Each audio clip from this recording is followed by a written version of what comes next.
It is almost midnight, which means we're just going for it. So bags under eyes, coffee made.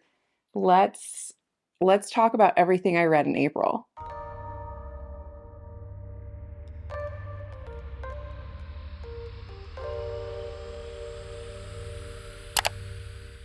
Hello, book friends. It's Alyssa. Welcome back to the channel. Hello, if you are new. It is time to go over everything I read in the month of April. I had a really good month, I think. Did I? I can't remember anymore. We are well into May and I've already forgotten about April. I didn't even write down all my stats. I am so ill prepared. The beginning part of May, I seem to have had all my work shifts sort of front loaded into like these like long stretches. So I am tired. But before we go into stats and everything I've read, like we normally do, I just want to say thank you to everybody who watched my rant video on the Darcy myth, because that video is doing really well. And I really thought it would be like this really niche thing that nobody was going to care about. And apparently you care, and I need to rant more about stuff. I don't know if I want to hate my reading that much, but I will keep that in mind. So if I ever truly loathe something again, I will perhaps make another involved rant for you all. Anyway, let's do like we normally do. We will do Storygraph stats, and then I'll go through my bookly. And I don't know if I have anything other than Lies and Sorcery that I'm carried over into May. I don't know. If you really want to keep up to date with the happenings over here, I have a newsletter. Links are in the description. It's over on Substack. I'm really enjoying Substack. I'm a little bit scared because they just announced that they want to do a whole like video creator thing. I feel like that's going to kind of, I don't know. Substack's a nice spot to have like a more analog, more slow pace, not like all the other social network.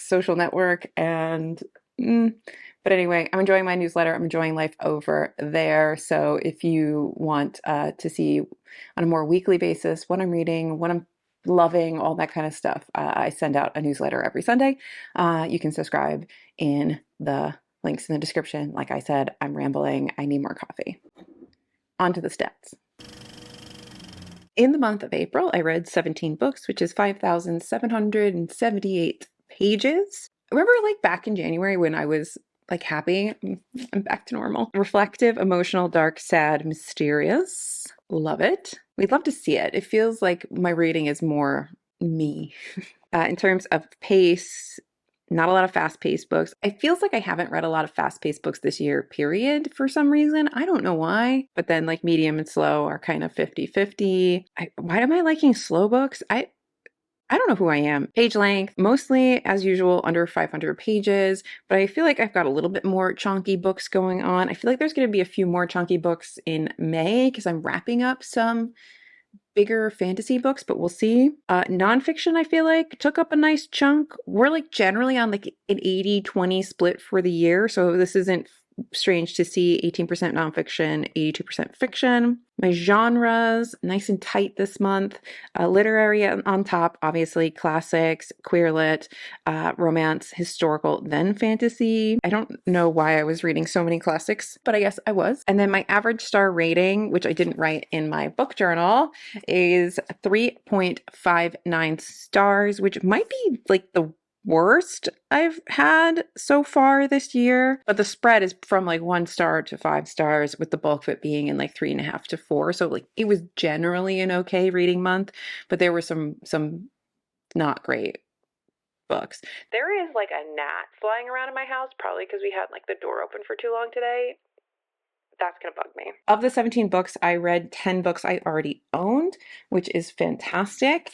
It looks like I'm averaging anywhere between 10 to 12 books a month that I own. It would be nice to see that be a little bit higher, like a higher percentage of my books being ones that I own, but I get distracted by like fun new things. I think that's something that happened a lot this month, which might be why some of the ratings are a little bit lower, which is interesting to think about because I haven't really thought about that yet. But anyway, on to the books.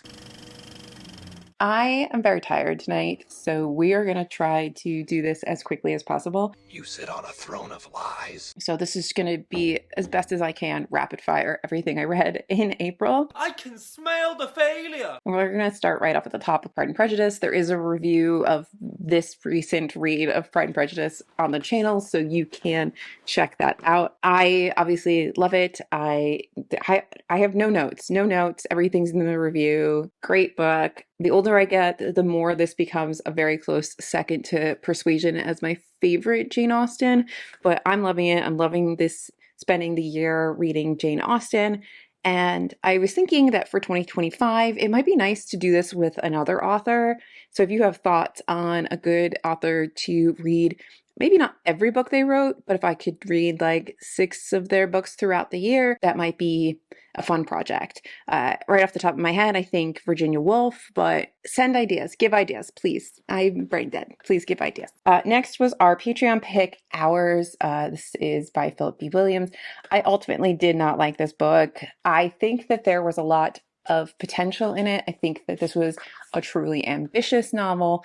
I just think it fell short of a lot of the ambitious marks that he set for himself. It's not even like magical realism. It's just that the whole setup, and I mean setup, I mean the first 3/4 of this book is so unnecessarily convoluted that in terms of structure that you miss, or at least I missed, a lot of the connections with the characters, so that when we get to the latter parts of this book and things are being revealed and all the big moments are happening, all those really powerful end of book things,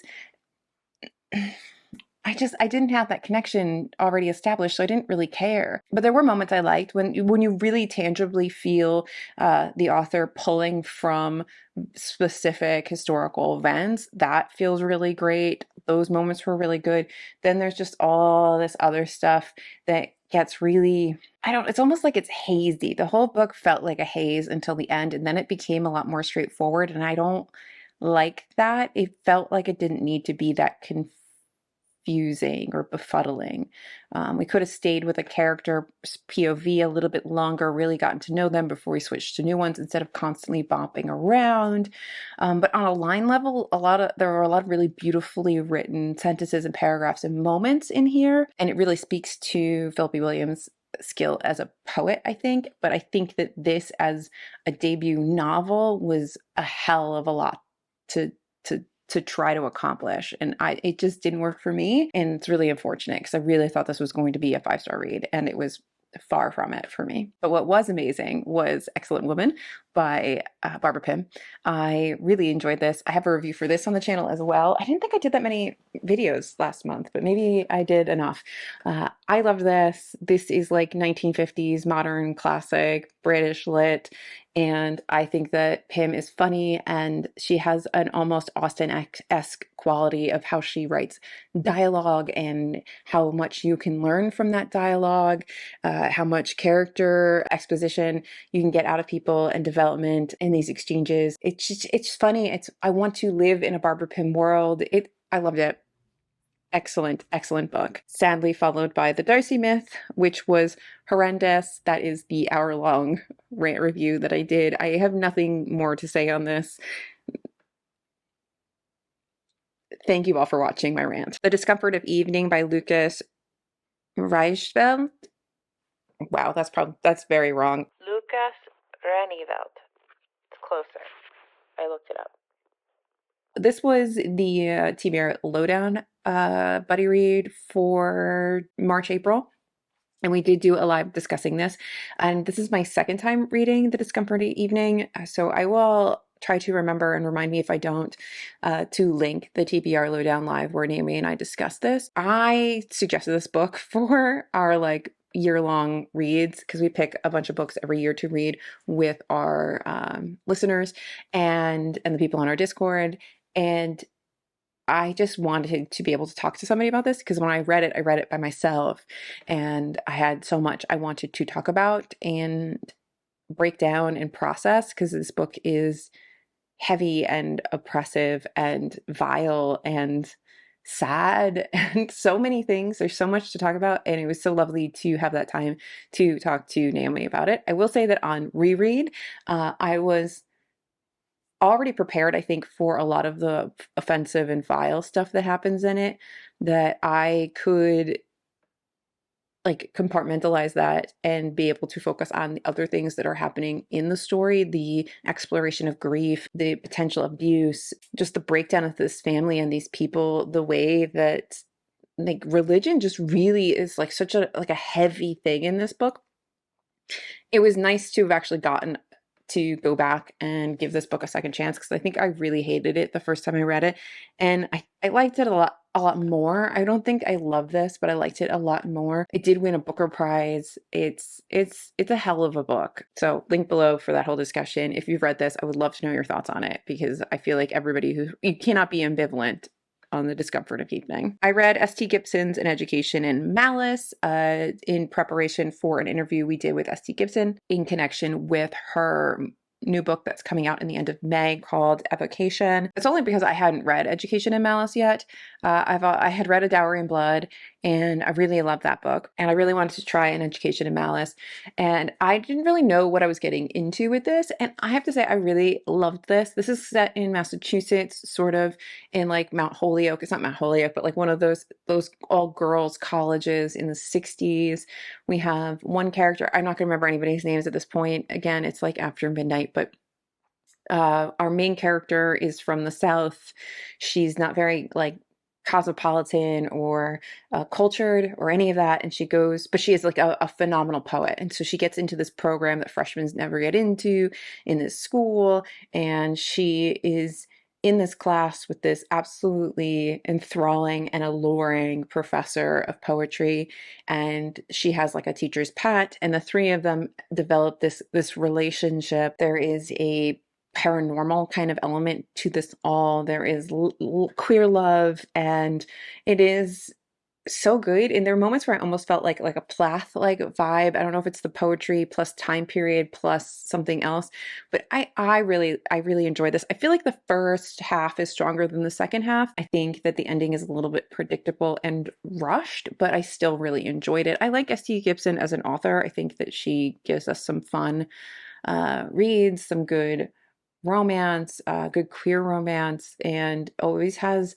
this like gothic, vampiric, paranormal, something's going on, something's not quite right bent to the stories, and I really like that. So totally, Education Malice, I would read it if you're just looking for like a nice read. I'm going to try to say this. Eidnan by Linnea Axelsson. This is a poem, an epic poem. It is about the Sami people. You're following a family from the time that they were able to live life as migratory farmers, peoples doing their normal cultural things and routines and hunting and herding reindeer and being their normal selves, to being oppressed by the state and having kids ripped from their homes and put into essentially residential schools and being forced to convert to Christianity. And you watch this family go from that to modern times, and it's only over like a generation or two, and you see how quickly language is lost, you see how quickly culture is lost, you see how quickly families are broken and people are broken, and then you see this fight of this new generation of young Sami people fighting to reclaim their rights and their lands and their existence and their culture. And it's very powerful. It's wonderful book. If you're into poetry, especially like long epic poems, I think you should read this. It's crazy how many commonalities there are between countries when you look at what they've done to their native peoples, and how they break them and take apart the things that keep cultures together by ripping away their language and their cultural ties, like the things that they do to have a community, and how they do the similar things in different countries to just break peoples. And it's very sad. I don't even know if I'm making any sense, but I think it's a really wonderful book. It's not going to be for everybody because of the fact that it's a long epic poem, but if you can get behind it, I would read it. The only critique I have is that I wish that the lyricism of it was more present. And I wonder if it wasn't in English, would it have a more lyrical quality? Would it have a little bit more to the way it is told? But because it's translated into English, is there something kind of lost? But the story itself, the story of these people in this family and in these communities is definitely not lost. So I please read it. Next, Avocation by S.T. Gibson. Like I said, I was preparing for an interview. The interview will be up at the end of the month, so I will try to remember to come back and link it if I can. I really loved this. This is the start of a new series, and they're really, like, as S.T. Gibson calls them, soapy love stories. This has a sort of polyamorous relationship in it. There's our main character, David, and it's going to follow, each book is going to follow different characters in this world. It's set in modern times in Boston, but it's going to follow different people in this world. And this one is David's book. And David is this, like, kind of rich boy, arrogant lawyer. And he's also in recovery for drinking, but he also is the last surviving heir in a family where somebody at some point made a deal with the devil. And so that plays highly into it. It's filled with all kinds of magic, like actual tangible magic that people do in real life. So you're filled with, like, tarot, astrology, chaos magic, demonology, all kinds of things. And so it's this really lovely look at different magical practices, which I think is fun. You see how all these practices can kind of work together. And you also have, like, a really great little romance in here too, along with, like, the supernatural and all that jazz. It's fun. It's a good time. If you just need, like, a good read, it is out at the end of the month. It has been getting a lot of buzz, or the algorithm is just pressing it to me a lot because they know that I've been interacting with it. But I hope it does really well. I hope that it brings some attention to the publisher. So this one's published by Angry Robot, who is a fantasy publisher out of the UK. And I feel like Angry Robot has a really interesting catalog of fantasy novels, and they publish things that maybe other more traditional fantasy publishing houses don't publish, or they take some risks that other people might not take. So it's an interesting catalog of books. And so if you like fantasy, if you like weird fantasy, I think that this could be the book that gets Angry Robot on more people's radars here in the States. See, the gnat is here. It's irritating me. My friend Emily Brandt came out with another collection of poetry and prose this time. This is Quarter Life Crisis. I really love this. I love being able to support my friends and the things that they write. It's not like a perfect collection, but I really did enjoy it. And I always enjoy things like this more when I know somebody because I understand them. But I understand them on a different level than if it's just somebody, like a stranger, writing on the internet or whatever. I think that period of time when you leave your home, when you're finishing school and you're starting your life as an adult, that is, like, a very strange time for everybody. You're still, like, three quarters a child some days and a quarter of an adult, or maybe the other way around, depending on the day and the moment. And there's so much to process and deal with. You're leaving old things behind and picking up new things, and you're longing for things that you had in the past that you don't have now. And I don't know, now that I'm older, if that has changed that much since I was in my 20s. It's just, you have a very different way of dealing with it. Like, I still long for a lot of things from when I was younger, but I have so many other things that have happened since then that I also really love and appreciate. But anyway, I thought it was a really lovely little collection, and I can't wait to see what she writes next because I just love supporting my friends. The Enchanted April by Elizabeth von Arnen. I really enjoyed this must be the month of me really enjoying, like, the first half of books. The first bit of this I really enjoyed. I liked when these four women were converging to end up in this house in Italy and have this adventure away from their lives back in England. They're such different women, and they have such different wants and needs, and they're different ages in life, and they just periods in life. I really enjoyed them kind of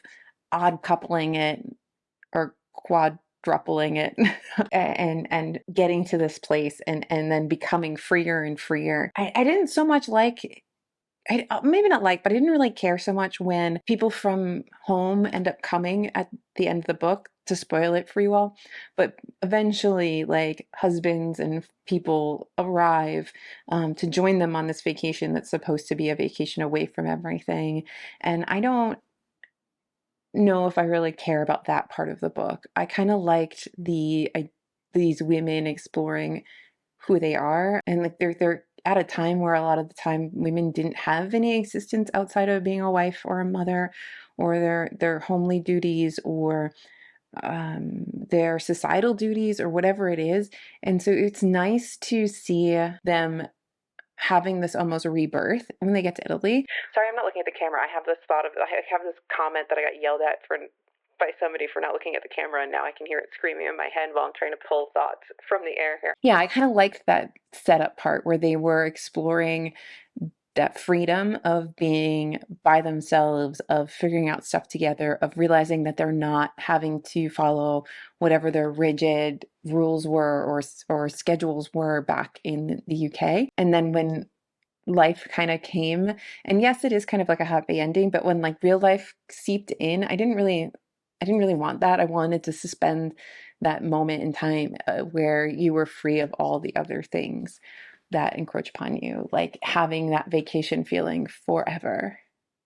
Also, I wanted to just rent a villa in Italy with 3 girlfriends, but the economy sucks, so that's not happening. I said I was going to do this quickly, and I lied.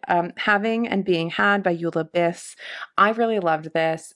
This is a collection of essays sort of talking about life and being an artist and living under capitalism and trying to find a way to live maybe as ethically as possible under capitalism, but also how almost impossible it is because you can't avoid capitalism. They're really interesting essays. I think that if those are things that you like to read about, like ruminations on economies, capitalism, living ethically, and what that might mean, um, motherhood, being an artist, all that kind of stuff all mixed in together. I would pick these up. I think that they're phenomenal. I really, really love this essay collection. And I found this through Mauve ASMR, who gives me some really great book recommendations. I'm just going to say that. If you don't like ASMR, that's fine. But when she puts up a book related video, I would watch it because she's got some interesting stuff. Sally Alderton's Good Material. I enjoyed this. I don't think that this is phenomenal. I feel like Ghosts was, like, for me, knocked out of the park. It was so relatable for me, but this is it's just a good book. It's just a good book about relationships. I like that our main character this time is a man, and that's who we're looking, that's our POV for most of this book, and at the end you get the ex's point of view. And I do like that she came in and gave us that other point of view, because I think it gives you a much more well-rounded picture of what actually happened in this breakup. This book is about a breakup and this man attempting to get through a breakup with this woman that he thought was like the love of his life. I thought it was good. This is like a popcorn book to me. Loved it. If you kind of just want that, I wasn't expecting anything earth shattering from Dolly Alderton. Just so I think that that made this much more enjoyable for me. I feel like some of the criticism I've seen is maybe, I think maybe because people went into it with other expectations. I was just looking for a pleasant contemporary read, and I got a pleasant contemporary read, and I was happy. It did what I wanted. It did what it said on the tin. Moving on. Robin Hobb, Ship of Magic. Absolutely love this. I think everybody who said that Live Ship Traders is their favorite and will be my favorite, I think you're all right. I'm trying to finish this first book in Malazan so that I can pick up Mad Ship. I'm almost done. After I finish recording tonight, I'm going to get back to Malazan. So I love Ship of Magic. The way this ends is a little bit like predictable. Like you can kind of see how she's setting things up, but I don't care. Like I absolutely loved all the characters in this. I loved the action. I like the magic. There's so many secrets. I know this is going to get bonkers in like the best way, and I need to know more, and I need to know what happens next, and I need answers, and I need to know what's up with Amber. So Mad Ship, as soon as I finish out Malazan, we are getting to Mad Ship so I can start to get more answers. I'm a hobgoblin now. The Hearing Test by Eliza Barry Callahan. I did the best I could at summarizing my feelings on this in the newsletter this past weekend. I enjoyed this. This I picked up because I found it while I was doing research for a video, an episode that Naomi and I were recording on celebrity book clubs. And this was the April pick for the Dakota Johnson book club. It just sounded interesting. It's about a musician, a composer who loses her hearing suddenly. She loses like a lower register, so there's like this constant buzz going on in her ears, and she can't work obviously, and she's sort of like a medical marvel because none of the doctors really know why this has happened. There's no obvious cure, so she's spends this year, and you spend this year with her where she's just kind of moving through her life. It's at times almost stream of consciousness. It's her reflections and anxieties and just the thoughts that pop into her head, the treatments she goes to, and the people around her. And I really enjoyed this. I think that it's a little self-indulgent, but it is autofiction, so I expect that. I think that it's not perfect. There's been a lot of comparing this to like Rachel Cusk's Outline trilogy, which I haven't read, but I have read Second Place, and I guess I can kind of see how her writing is similar to Rachel Cusk. I think Rachel Cusk is probably leagues ahead of her, but I enjoyed it. It's a debut. I would be very interesting to see what she writes next. Is it going to be different? Is it going to be better? Is it going to be like, what's it going to be like? Are we going to be rehashing the same kind of tone? The thing I really appreciated about this the most is that it's really like a series of vignettes as this woman moves through certain days and chunks of time in her over this year with her hearing issue. In those chunks of time, I found a really nice way to read a book is that I could like read a chunk and kind of put it down. It's not a very long book, but it made it so I never got bored with it because I was reading it almost like a serial. Like I would get like a little installment, I'd read it and then I would stop. And she talks a lot about art and culture and movies and painters and musicians, and there's all kinds of synchronicities, and there was just so much to like go down little rabbit holes with and look up and learn more about. And I just liked kind of how this became a very interactive read for me. Like I was passively reading it in chunks and then actively looking up things that I read in those chunks. I did enjoy that. I like when a book does that. I fell in love with Hope by Lonkali. This is about four kids, I think. They're four kids, and they have different chronic illnesses, and they're all living in this hospital together, and they just kind of crave like life. They build this family for themselves in this hospital. They find joy by going out and like stealing things where they can, and they get up to different things, but they also go through a lot of traumatic events because every kid is dealing with something horrific slash terminal. It's a lot to do with hope. The reveal on who our narrator is obvious, but also kind of heartwarming. I think it's a great start. She's a very young author. It seems to have gotten a lot of buzz on like TikTok and stuff, especially a little while ago. I'm glad I read it. It's a little bit purple prosy. It's a little bit melodramatic in places, but it also has some really beautiful moments as well. So I think there's a lot of potential here for this author as she grows up and she writes more. She had a video where she said effectively like she wanted to write this because though there are a lot of books written about sick kids, they weren't written by sick kids, and she herself had spent time living in a hospital. She has her own whatever she is battling, and she wanted to write something that really reflects the experience of kids going through this kind of trauma or this kind of difficult period. And I thought that was really lovely. A Botanical Daughter by Noah Medlock. This is a sort of queer Victorian reimagining of a Frankenstein-like story. It's not Frankenstein. I think that this is ultimately a little bit happier than Frankenstein, but you have these two men who live in this glass conservatory because the main house is burned down, and they are lovers, but they are roommates, and one is a taxidermist and the other is a botanist. And one day the botanist gets a package and it's this orchid, but on this orchid is this mycelium that is sentient in some way, and that starts off this whole journey of turning this mushroom, this fungi, into this man's or these men's biological, not biological, botanical daughter. And there are some discussions of being queer in this time period and the things that you miss or that are kept from you, like being able to have your own family or being able to live openly as who you are. So there is a little bit of that kind of commentary, but I feel like that is sprinkled, and then the rest of it is very much this biological daughter narrative, what to do with her, how to control her, all that kind of stuff. It was interesting. It was fun.